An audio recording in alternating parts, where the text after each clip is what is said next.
कराते थे। आप उसको क्यों ले रहे हैं अपनी पार्टी में, जो इन्हीं रद्दी माल वाली पार्टी से आपके यहाँ आ रहा है? आप भी तो ले रहे हैं। मैं एक सवाल दूसरी बार पूछ रहा हूं, आप जिसको रद्दी माल बता रहे हैं, आप जिसको बता रहे हैं पार्टी जो करप्शन में डूबी हुई है, आप जिसको कह रहे हैं कि डुबा रहा है जो देश को, आप उससे आए हुए लोगों को क्यों ले रहे हैं? आप पे जो इन पर बात लागू होती है वो आप पे क्यों नहीं लागू होती?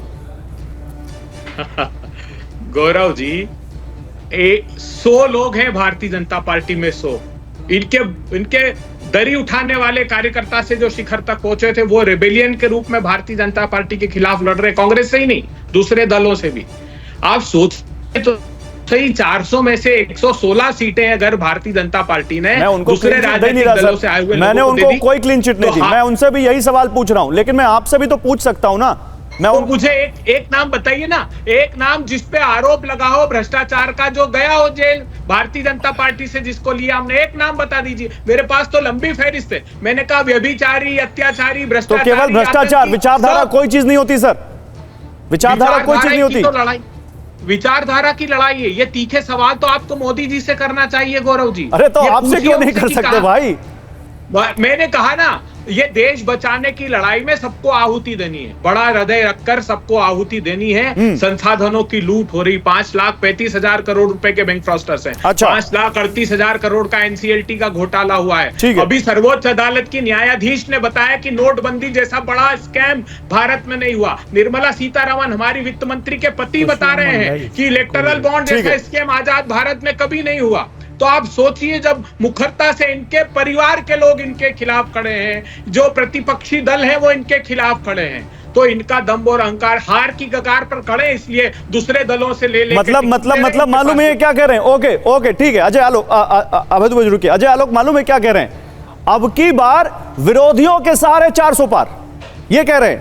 116 पार नहीं, माफ कीजिएगा, कहां लगे हैं 400 पार नहीं साहब, ये तो बहुमत नहीं आ रहा, उसका डर है। अच्छा, मतलब अब की बार विरोधियों के सहारे नैया हो। अरे तो उनका तो 400 पार का मंत्र है भाई, थोड़ा सा उनका भी ले लेते हैं, आधा मिला देते हैं, आधा मिला देते हैं। 1 मिनट रुकिए, अब उनको बोलने दीजिए। अजय 1 मिनट रुकिए भाई, रुकिए। अभय जी, तेल 400 पार, ओके, सेठों के लिए काम कर रहे हैं। ओ अभय जी रुकिए, अभय जी आपका टर्न आएगा तो बोलिएगा, अभी बहुत लंबा बोल रहे हैं और आप दोनों हैं, आज फेस ऑफ है। अजय आलोक जी, अब की बार विरोधियों के सहारे होगा 400 पार। आपके पास नेता नहीं है, आप विरोधियों को ला रहे हैं, उनको टिकट दे रहे हैं और लड़ा रहे हैं चुनाव।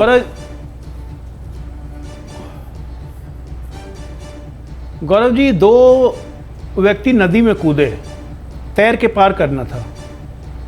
मझधार में एक व्यक्ति बोलता है, इसकी गारंटी है कि ये नहीं पार कर पाएगा, मैं तो डूब ही जाऊंगा, लेकिन ये भी पार नहीं कर पाएगा।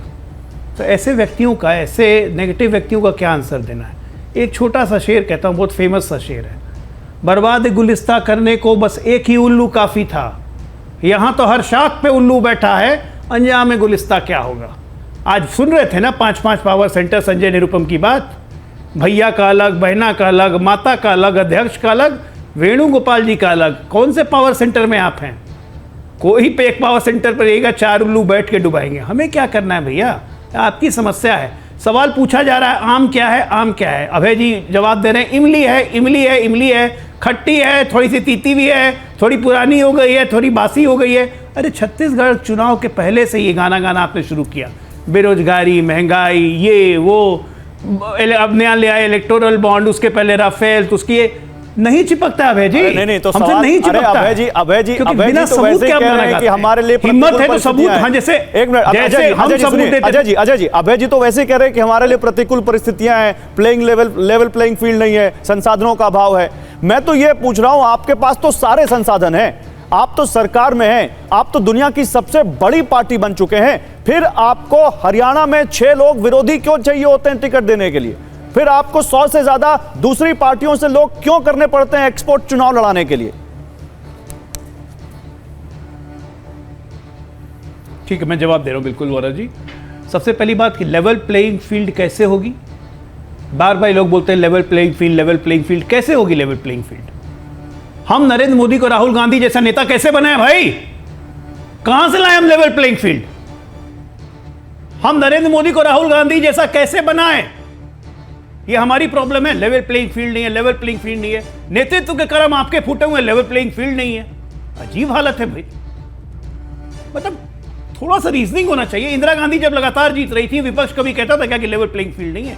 जवाहरलाल नेहरू जीतते थे, कोई होता था कि लेवल प्लेइंग फील्ड नहीं है? अटल बिहारी वाजपेयी जैसा नेता था तब तो नहीं कहते थे लेवल प्लेइंग फील्ड नहीं है। आज कह रहे लेवल प्लेइंग फील्ड नहीं है। राहुल गांधी जैसा कैसे बनाए नरेंद्र मोदी को?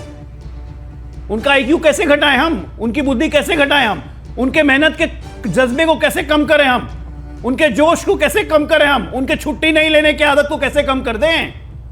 उनके जनता से इंटरैक्ट करने की आदत को कैसे कम कर दें? बता दें अभय जी, हम लोग लेवल प्लेइंग फील्ड करेंगे कोशिश। संभव है ह्यूमनली? नहीं। दूसरी बात, दूसरे पार्टी के नेताओं को हम क्यों लाते हैं? भैया दूसरे पार्टी के नेता हमारे पास आ रहे हैं, हम उनकी महत्वता को पहचान रहे हैं, और वो अगर नरेंद्र मोदी की नीति और राष्ट्र प्रथम के नीति पे चलने को तैयार है तो भारतीय जनता पार्टी को क्या ऑब्जेक्शन है?